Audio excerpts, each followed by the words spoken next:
এসে বুকা বুকা বাবু গা তুই মরে গেল গা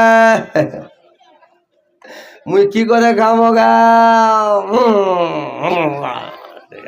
কিলাইছে জি ভাই গাদা গাদ কিলাইছে নিজের মুখে নিজেই মারছে। হ্যাঁ ধরো মানে নিজে নিজেই মারছে, নিজে দাড়ি ছিঁড়ছে, মুখ নুসছে, কি নুসছে, এগুলা করছে। মানে এটা হচ্ছে মাতম।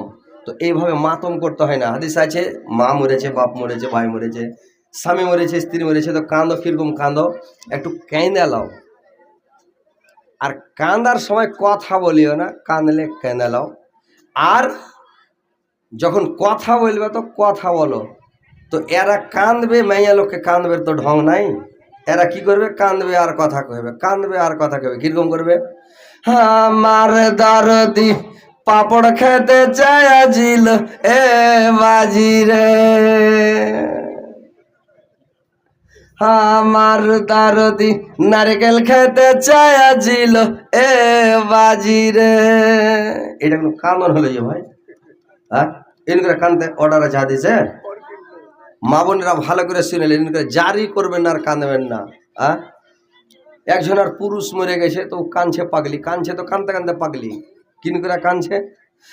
আমার দরদির লাখে হাত দিয়েছি তাও দম নেই, মুখে হাত দিয়েছি তাও দম নেই, আমার দরদের তহমন খানটা ছেড়ে দেখছি তো পাঁচা খানটা হা হয়ে আছে। কয়েন তো এরকম কেউ কাঁদে যে ভাই? হ্যাঁ, এটা কাঁদার কোনো ঢং হলো? বল না, আপনি জায়গা আছেন নাকি? হ্যাঁ, হাসেন না যে আপনি। তো কথা হয়েছে যে যে এটা কানার একটা ঢং লাগবে, মানে এভাবে কানতে হয় না। কিন্তু মা বোনের কানবে ঢং না ঢিডাং কিছুই নাই। এরা ওই কানবে আর কথা কইবে আমার দরদি কাঠল খেতে চাইছিল এ বাজিরা। এই তো হলো, এইভাবে কাঁদে কেহু। হ্যাঁ, আর কতগুলা বেটা ছেলে আছে, মানে এই বেটা ছেলেকেও কাঁদবে ঢংলায়। কতগুলাকে কাঁদবে ঢঙ্গালা একটু করে জেনে নেন। যে কাঁদবেন মাতম করতে হবে না, চুল ছিঁড়া ছিঁড়ি, গাল নুচানুচি, আর কিলা কিলি বুকে, আর গাছে মাথা ঠোকা, কুঠিতে মাথা, কেউ দেওয়ালে মাথা ঢুকছে, এইসব কাজ করতে হবে না ভাই। কিরকম? একজন আর মানে পুরুষ মরে গেছে, মানে স্বামীটা মরে গেছে নাকি স্ত্রীটা মরেছে, পুরুষটার স্ত্রী মরেছে।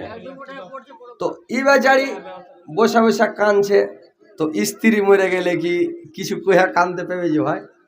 ওরে নানি তুই মরে গেলি রে, কইতে পারবে? ওরে বুবু তুই হাকে ছেড়ে চলে গেলি রে বুবু, কইতে পারবে যে ভাই? কি কইবে ও?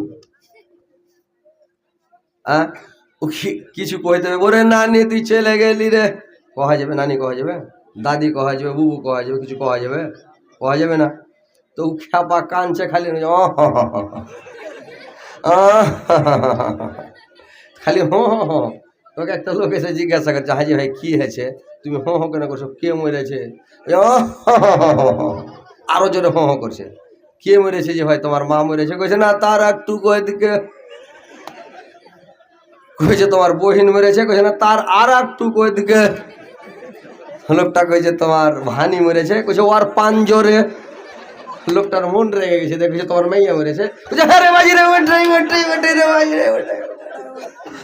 আজকে চিয়া চিল্লে উঠেছে। কইছে হ্যাঁ ওইটাই রে বাজি, ওইটাই ওইটাই।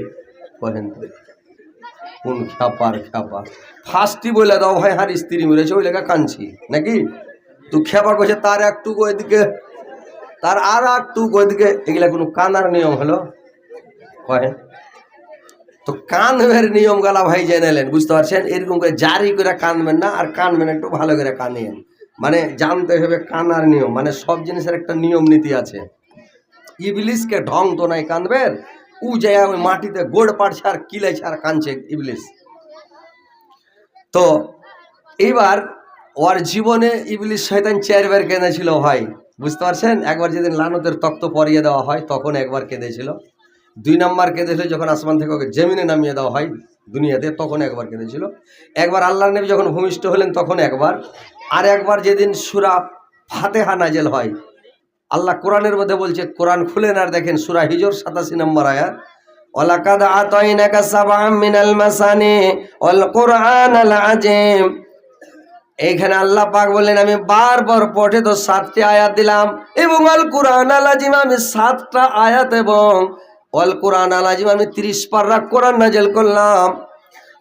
তো আল্লাহ বলছেন যেই দিন এই সূরাটা নাযিল হয় ইবলিস শয়তান গড়াগড়ি করে কেঁদেছিল। এই সূরাটা শুধু উম্মতে মুহাম্মাদের জন্য আল্লাহ পাক স্পেশাল ভাবে আমাদেরকে দান করেছে, আমাদের উপরে নাযিল হয়েছে, কোন নবী রাসূলের উপরে নাযিল হয়নি রে ভাই। সূরাটার এত ফজিলত। সূরাটার নাম কয়টা ভাই বলতে পারবেন আপনারা? বলতে পারবেন না। কেউ বলেছে 7টা, কেউ বলেছে 13টা, কেউ বলেছে 14টা, কিন্তু সূরা ফাতিহার নাম হচ্ছে 28টা। সূরা ফাতিহাটার নাম 28টা নাম, মানে এত সুন্দর। গোটা কোরআনের মা বলা হয়েছে যেদিন নাযিল হয় সেদিন মানে ইবলিস শয়তান গড়াগড়ি করে কেঁদেছিল। কোরআনে 114টা সূরা আছে, কিন্তু কোন সূরা দুবার আমার নাযিল হয়নি, কিন্তু আল্লাহ পাক এই সূরাটাকে দুবার নাযিল করেছে, একবার মক্কাতে, একবার মদিনাতে, একবার হিজরতের আগে, একবার হিজরতের পরে, 2বার নাযিল হয়েছে সূরা ফাতিহাটা। তো সূরা ফাতিহাকে বলছেন সাবআম মিনাল মাসানি, বারবার পঠিত 7টি আয়াত, মানে বারবার পঠিত মানে বারবার নাযিল হয়েছে মানে 2বার, আর বারবার পঠিত মানে আপনি যে কোনো নামাজ পড়বেন প্রত্যেক নামাজে প্রত্যেক রিকাতে সূরা ফাতিহা পড়তে হবে। সূরা ফাতিহা ছাড়া নামাজ হবে না, সূরা ফাতিহা পড়তে হবে ভাই। এই জন্য আল্লাহ বললেন আমি মানে সাবআম মিনাল মাসানি ওয়াল কুরআনাল আযীম, 30 পারা কোরআন দিলাম এবং বারবার পঠিত 7টি আয়াত দিলাম। এবার দেখেন ইবলিস শয়তান ওখানে কেঁদে যখন এইভাবে তার চেলারা শান্তি দিল, ইবলিস শয়তান কানা বন্ধ করে দিল।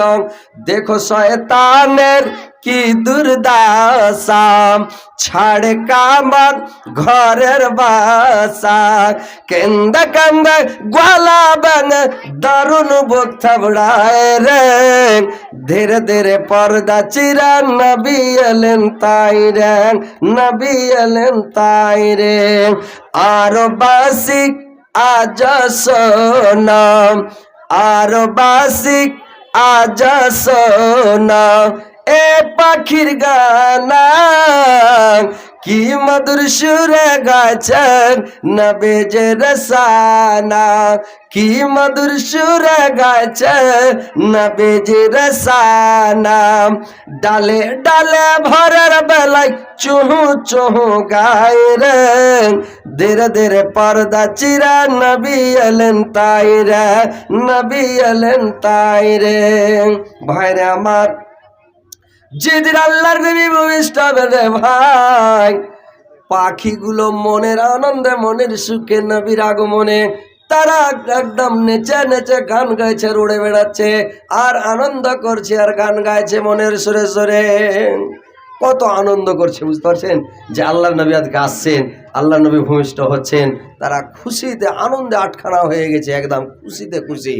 এবার ভাই আমার আব্দুল মুত্তালিব কাবা শরীফের কাছ থেকে দৌড়াতে শুরু করলো বাড়ির দিকে।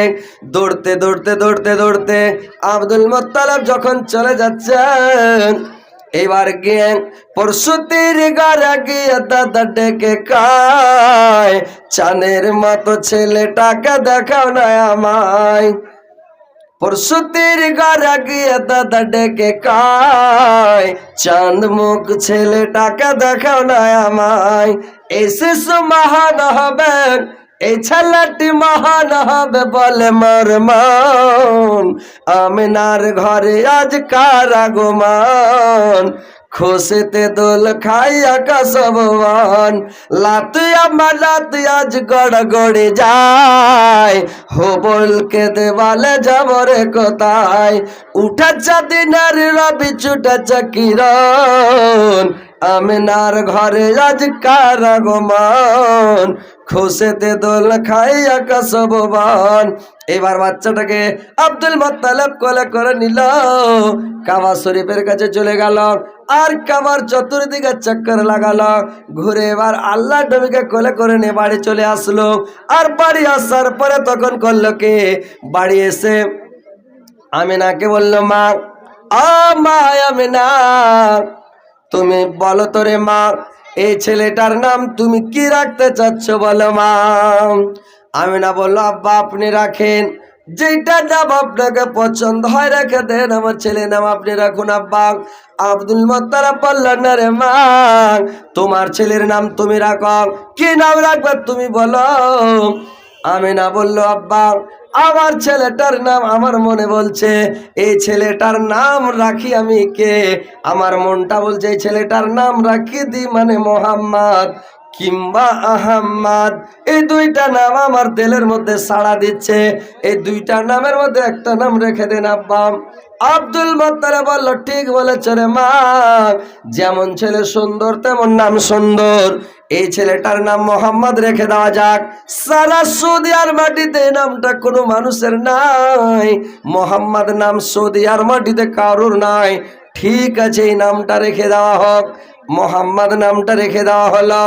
এইবার ভাইরে আমার, বন্ধুরে আমার, ওই দেশের প্রথা হলো কি প্রথা ওই দেশের, যে নিজের ছেলেকে নিজে দুধ খাওয়াতে পাবে না, পরকে দুধ খাওয়াতে দেবে। দায়ের হাতে দেয়া দিবে, দায়েরা বাচ্চা নিয়ে যাবে। আর দায়েরা বাচ্চা নিয়ে যে ছেলেটাকে পালা পোষা করবে, আর পালা পোষা করে 2 বছর দুধ পান করার পরে যার ছেলে তাকে ফেরত দেবে। তারপরে ওই ছেলেটাকে আবার নিজের ছেলে মানুষ করতে লাগবে। এটা হচ্ছে সৌদি আর প্রথা, মক্কা নগরের প্রথা। এইবার কি করলো বাড়িয়ারা,